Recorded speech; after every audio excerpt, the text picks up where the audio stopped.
Bonjour et bienvenue pour cette nouvelle émission des Chroniques du Futur saison 2. Et aujourd'hui nous allons parler de la pensée et de l'imagination quantique. Alors on entend depuis déjà maintenant pas mal d'années, une bonne décennie quand même, on entend parler un peu du quantique à toutes les sauces. Thérapie quantique, machine quantique, enfin tout un ensemble de dispositifs, de soins, de thérapie ou autre. Alors je critique pas, c'est pas du tout une critique ni même un jugement, mais je dis juste que quand même assez souvent ce terme de quantique est un petit peu usurpé et qu'il est d'ailleurs même souvent très mal compris. La physique quantique est une physique qui voit son apparition au début du XXe siècle et qui est une physique qui sert à décrire en fait l'infiniment petit.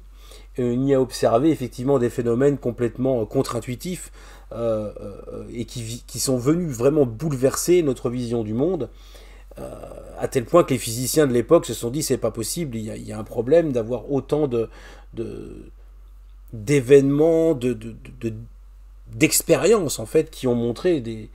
une réalité en fait sous-jacente du réel qui était complètement incompréhensible pour les physiciens de l'époque, qui étaient quand même pour la plupart très matérialistes, puisque d'ailleurs à la fin du 19e siècle, je ne sais plus quel physicien disait, de toute façon maintenant ça y est, on a tout découvert, on sait tout, on sait comment le monde fonctionne, et il suffira juste de faire les bonnes équations pour pouvoir par exemple prédire l'avenir. On sait très bien que ça n'a absolument pas été le cas. Alors, la physique quantique décrit en fait les objets de l'infiniment petit, c'est-à-dire les électrons, les photons, mais surtout elle est déconcertante dans le sens où les expériences qui ont été menées, et qui sont des vraies expériences de physique, et qui ont prouvé les grandes idées de la physique quantique, sont complètement bouleversantes pour le sens commun. Il y a ces grandes expériences comme le chat de Schrödinger, dont on peut parler ici, qui est lié à ce qu'on appelle le collapse de la fonction d'onde, c'est-à-dire comment à un moment l'observation d'une onde ou d'une particule fait que c'est en observant, en utilisant le dispositif qu'on choisit, donc que l'expérienceur va choisir, qui fait qu'à un moment on va soit observer une onde, soit une corpuscule, pour ce qui est de l'expérience des fentes de Jung par exemple, alors pas Jung le psychanalyste, mais Jung le physicien,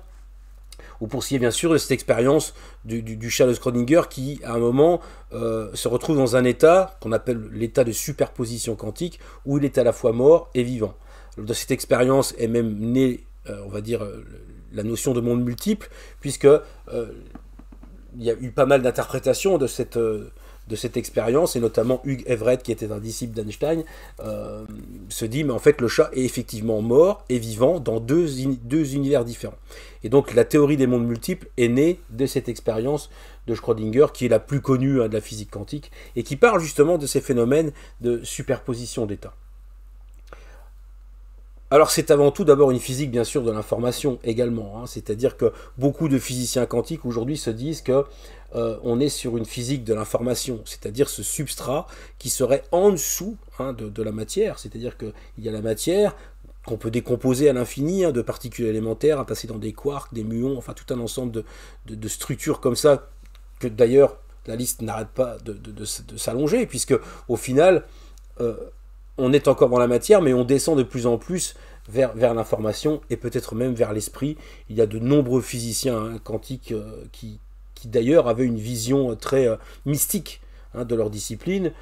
Vous avez bien sûr Wolfgang Pauli qui a travaillé avec Carl Jung et qui a élaboré le concept de synchronicité et qui lui disait on a affaire à un arrière-monde, c'est-à-dire un monde qui est à la fois unitaire entre la psyché et la matière. Il y a eu des grands physiciens aussi qui se sont inspirés de l'Advaita Vedanta, comme Werner Heisenberg par exemple, donc qui ont trouvé l'idée de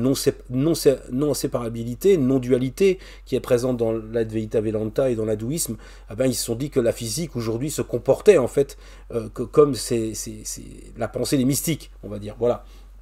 Donc beaucoup de physiciens de l'époque se sont intéressés justement au yin, au yang, au Tao.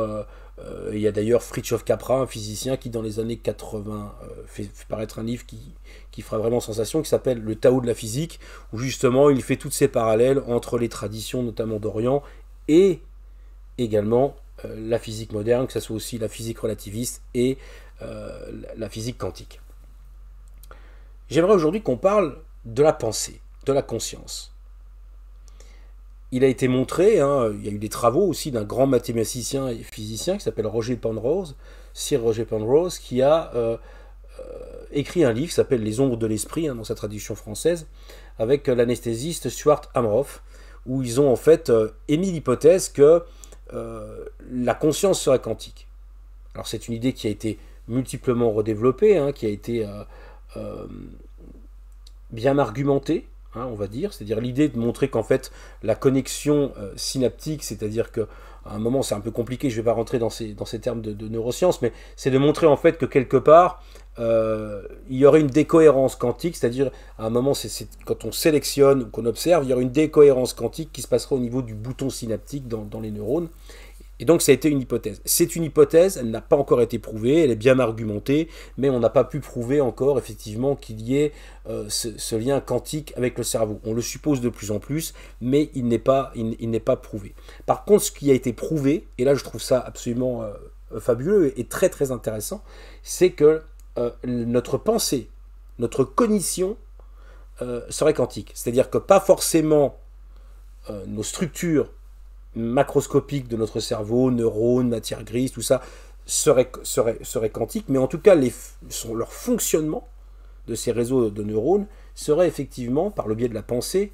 et de la cognition, serait quantique. Alors ça n'a pas été... ça, c'est pas une hypothèse, hein, ça a été prouvé par des groupes de chercheurs. Vous trouverez une littérature sur le web, si vous tapez pensée quantique, la pensée est-elle quantique ou des choses comme ça, vous allez atterrir sur ces articles qui sont moultement intéressants et que je vous conseille d'ailleurs de consulter. Alors dans ces processus de pensée en fait qui seraient quantiques, on a observé différents phénomènes, hein, comme la superposition d'états, la non-séparabilité, enfin c'est vraiment captivant, hein, je vous conseille vraiment de vous intéresser à ce travail. Et moi je me suis intéressé par ce biais aussi à l'imagination.